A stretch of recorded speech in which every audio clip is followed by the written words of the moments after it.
I'm your host, Steve Wilkerson. And today we'll be doing a little bit of a history lesson that starts back in 2014. Obama was president, and my son was 1 year old. Now, back then, OPEC had an idea, and that idea was to destroy the U.S. shale industry. The United States had invested heavily in fracking, and that fracking posed a threat to OPEC as light feeds were becoming a trend. Now, because of that, the United States had to adapt, and that adaptation led to the birth of the U.S. ethane advantage. And in fact, it's the North America ethane advantage. Ethane yields about 80 to 84% ethylene versus naphtha's 29 to 34%. About 80 to 85% of crackers converted in the United States, in North America, to the light feed, versus Europe still has about 70% naphtha feed. The U.S. ethane exports exploded since then to 135% increase over 2024 to now. And some 340 projects have been completed since then. Now, fast forwarding just a little bit to 2017, 2018 timeframe, young Steve Wilkerson was a trader at Helm U.S. Corporation, working in the glycols business. And at that time, we were experiencing a rapid expansion phase. Several projects were announced and were being completed around that time. We had 3 crackers in 2017 come online. Since then, about 10 new ethylene projects have been completed, adding about 12.5 million tons of ethylene. Now, along with that ethylene has come a lot of derivatives, and the expansions in China have eclipsed what had happened in North America. Our U.S. capacity went from 31 million tons to 43.5 million tons in that amount of time. Now, after the rapid expansion period, we kind of go into the 2020 phase. Now, I always say 2020 to 2024 was like a decade of things that had occurred in just a small amount of time. In 2020, we had the demand destruction, the artificial demand destruction that occurred due to the pandemic.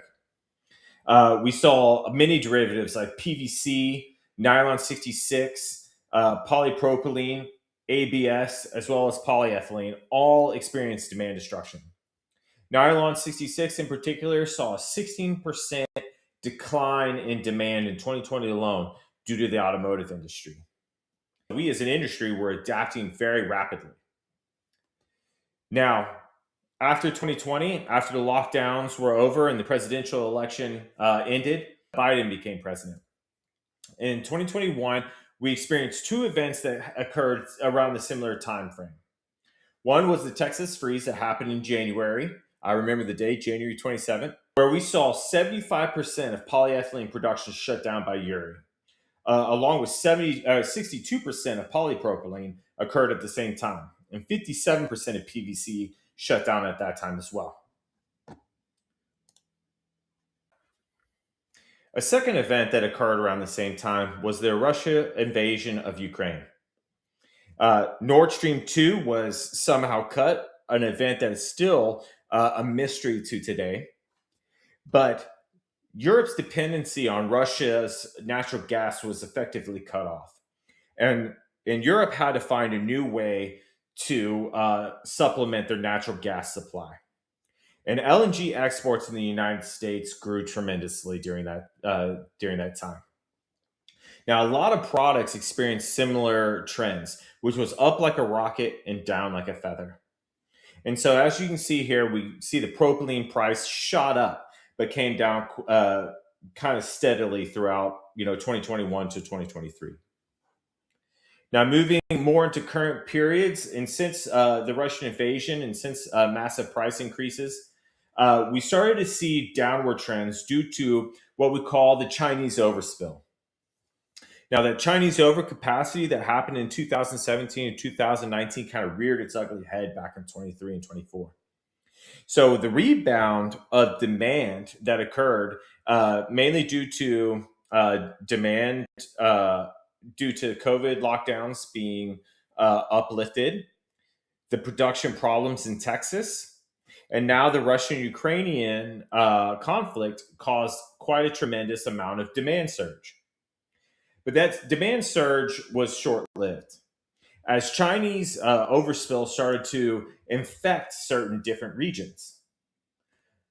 We started to see that South America was having to deal with heavy Chinese imports. Europe as well was dealing with a massive amount of Chinese imports. And unfortunately, that came around the same time as the demand slowdown. In 2024 alone, Europe's construction came down about 24%, which is an astronomical amount of decline in 1 year. Car production also fell. Restart. So since 2022, and the overspill has occurred from China, another European slowdown in demand has also compounded this issue. We've seen the European construction market down by 2.4% in 2024, as well as their automotive production is down by 9.7% in 2024. And also is expected that it was down another 2.6% in 2025. This downward trend in demand, along with this Chinese overspill, has caused a downward movement on prices that we're feeling today. So that brings us to the current point in time, where we've been dealing with slow demand, Chinese overspill, uh, you know, cost economics have become a real driving factor in the modern day market. So a lot of people are asking me, Steve, what do you expect to happen next? Well, something that I'm currently eyeing is the EU Indian trade deal, uh, which specifically mentions chemicals. I expect that the EU and Indian chemical markets are going to merge, which is actually a good thing. We've seen that India has a strong capability of sustainability with their castor oil production and derivatives from castor oil.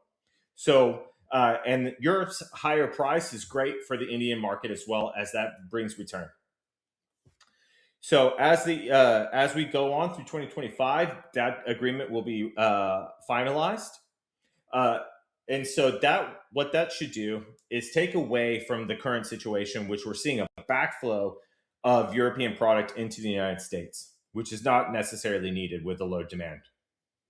So with trade flows shifting, I could see that North America's recovery after the EU Indian trade deal comes through is going to be a little bit steadier. And last but not least, we have rationalization. Rationalization of old technology is going to occur throughout the next couple of years. Now, good thing for North America is that we have the newer technology with our light feed crackers.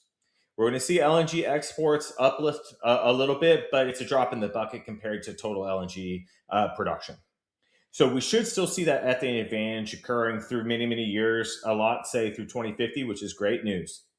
We should see China rationalizing its old infrastructure because nowadays China's new infrastructure, which is built off of scale, is going to dominate in all of the Asia regions.